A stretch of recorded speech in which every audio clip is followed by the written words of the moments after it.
Alors je vais maintenant finaliser cette image, mais cette image, je voudrais qu'elle soit affichée en plein écran, donc c'est très simple.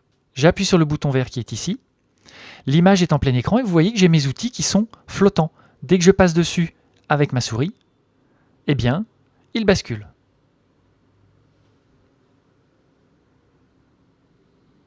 Ok, donc ça va être très pratique puisque je travaille vraiment sur mon image en plein écran.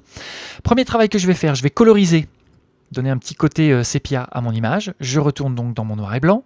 Je vais dans les séparations tonales. Je choisis une valeur. Voilà, alors là, je me souviens que 42, ça marche pas mal, ça donne un petit effet, moi qui me plaît bien sur les images. Et puis ensuite un peu de saturation. Pas trop d'ailleurs. Et puis en dessous, eh bien même chose. Petit degré à 20. Voilà, j'ai donné une petite tonalité à mon image que je trouve plus intéressante. Toujours, ce qui est intéressant de faire, eh bien, c'est de ajouter l'outil qui est très pratique, vignettage, un léger vignettage sur l'image. Alors cet outil vignettage, je peux l'extraire, toujours, vous voyez ici, pour vraiment travailler en plein écran et avec confort. Je mets un petit peu de vignettage, un tout petit peu.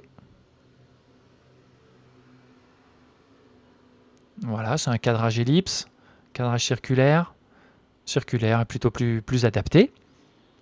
Je trouve que mes noirs ici sont très forts, donc je vais remettre l'outil vignettage à sa place. Pour ça, je clique, hop, l'outil arrive, le vignettage je le remets ici, dans la colonne directement.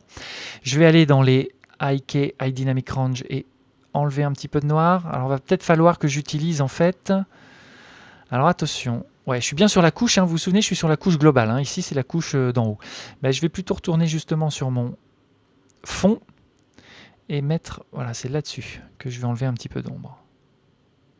Parfait, je regarde sur mes niveaux, si j'ai pas de noir, ouais, j'avais beaucoup de noir, j'en enlève un peu. Voilà, là comme ça c'est pas mal. Alors mon image maintenant, je vais lui redonner un tout petit peu de caractère avec une courbe. La courbe, mon allié pour finaliser mes images. J'appuie ici, faire apparaître ma courbe. Alors la courbe, elle déplace justement les autres. Je bascule en Luma pour toucher qu'à la correction.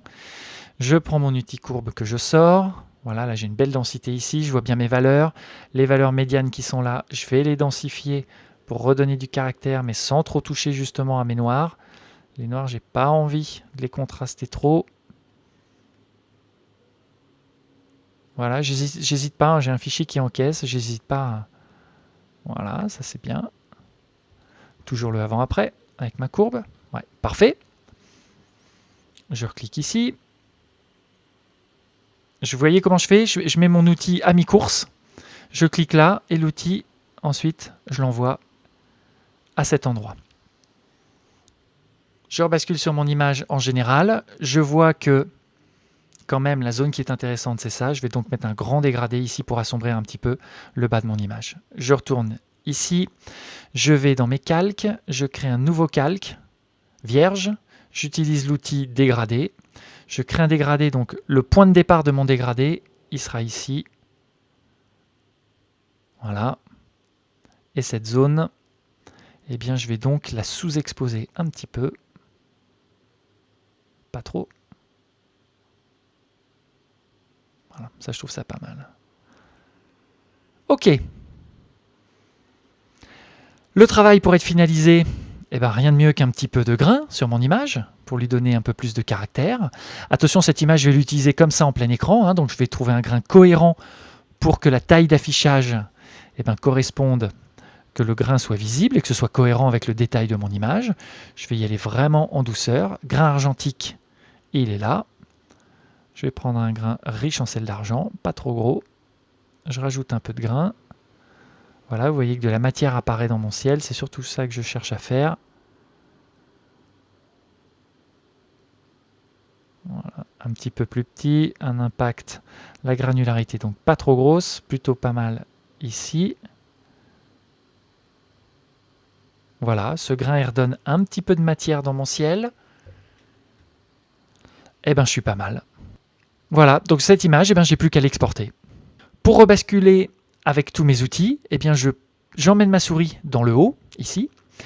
Ça fait apparaître la barre des outils, je retrouve mon bouton vert, je clique une fois dessus et je rebascule en mode classique.